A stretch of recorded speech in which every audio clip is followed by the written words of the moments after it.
Di sini saya akan membuat video mengenai tugas penyusunan bahan ajar. Itu video dengan topik mengapresiasi karya dengan teks esai di tingkat SMA. Dan kita masuk dengan membandingkan teks kritik dan teks esai. Oke. Nah, ini membandingkan kritik sastra dan esai dari aspek pengetahuan dan pandangan penulis, menganalisis sistematika dan kebahasan kritik dan esai, menyusun kritik dan esai dengan memperhatikan aspek pengetahuan dan pandangan penulis. Nah, di dalam membandingkan teks kritik dan teks esai ini, kita dapat membedakan kritik,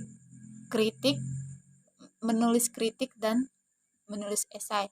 Nah, di dalam kritik dan esai ini terdapat dua jenis.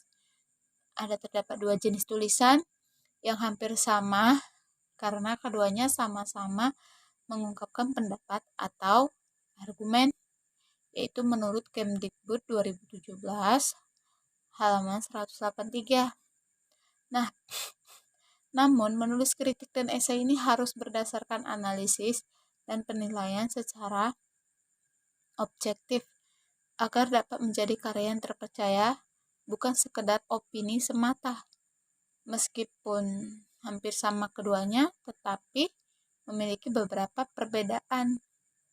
Dan kita masuk dengan pengertian kritik. Nah, di dalam pengertian kritik ini, kita dapat mengetahui bermacam-macam pengertiannya ya. Kritik terdengar seperti celaan atau pernyataan yang mengungkapkan kekurangan karya seseorang. Namun, kritik yang sebenarnya tidak seperti itu. Kritik tanpa dasarnya tidak dapat dianggap sebagai tulisan kritik. Kenapa ya? Kritik tidak dapat dianggap sebagai penulisan. Nah, karena kritik itu harus didasarkan pada konsep data dan analisis yang mendalam. Dan kritik adalah tulisan yang berfokus pada penilaian karya yang berarti akan mengungkap kebaikannya juga, bukan hanya celaan tidak berdasar. Berarti kritik ini dia hanya fokus kepada penilaian data, kepada kebaikannya juga, untuk mengungkapkan kebaikannya juga. Nah, sistematika teks kritik ini apa? Sistematik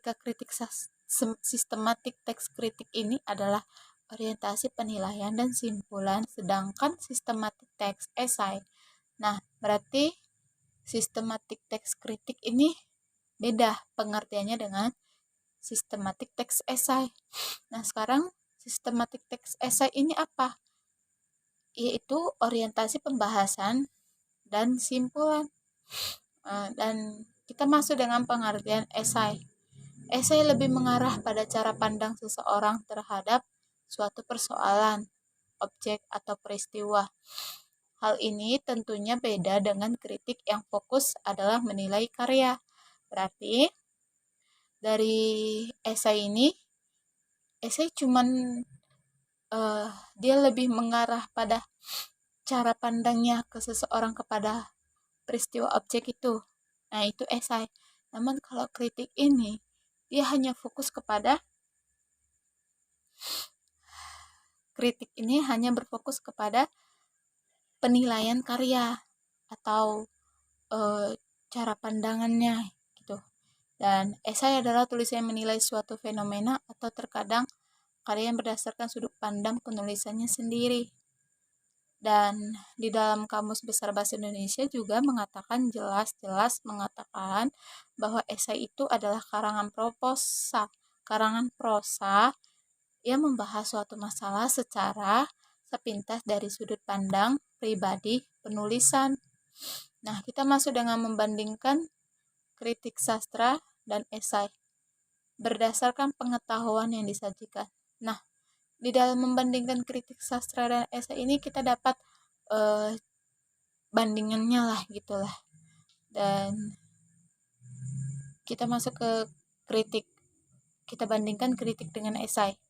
Di dalam kritik ini Objek kajian adalah berupa karya, misalnya cerpen, puisi, seni musik, film, lukisan. Nah, dan di dalam esai ini objek kajiannya dapat berupa karya, kebanyakan berupa fenomena seperti politik,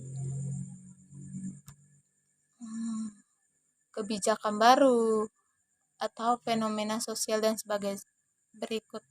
Dan di dalam kritik juga terdapat deskripsinya, misalnya karya yang berwujud, maka deskripsinya adalah sinopsis. Dan di dalam esai ini tidak memuat deskripsi atau ringkasan karya.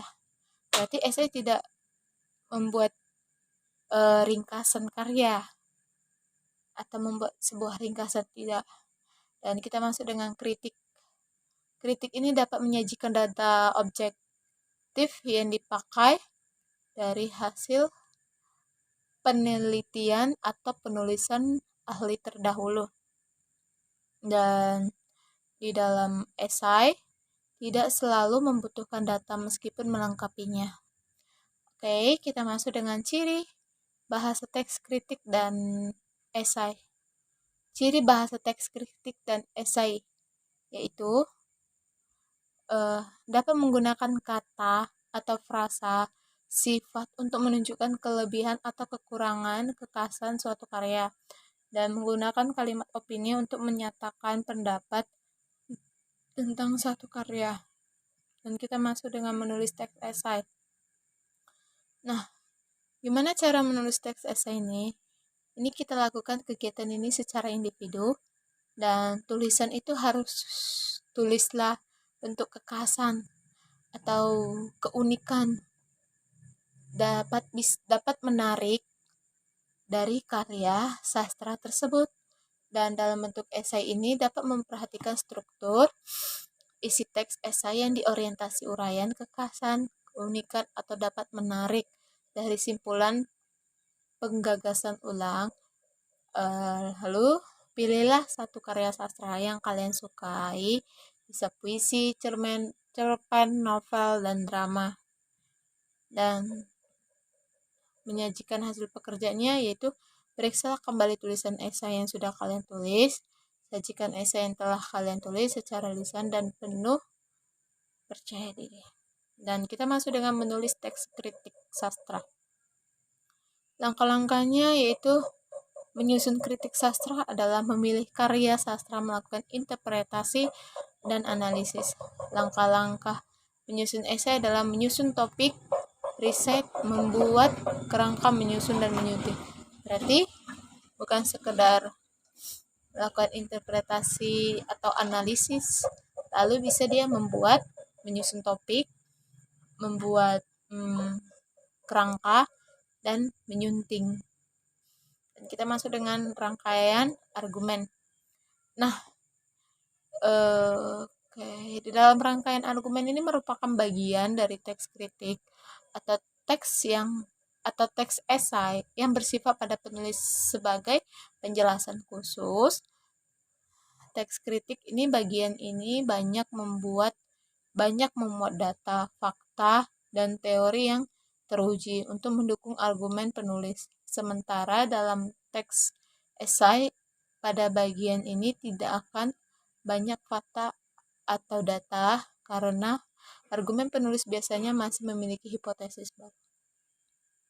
Oke, baik, sampai di sini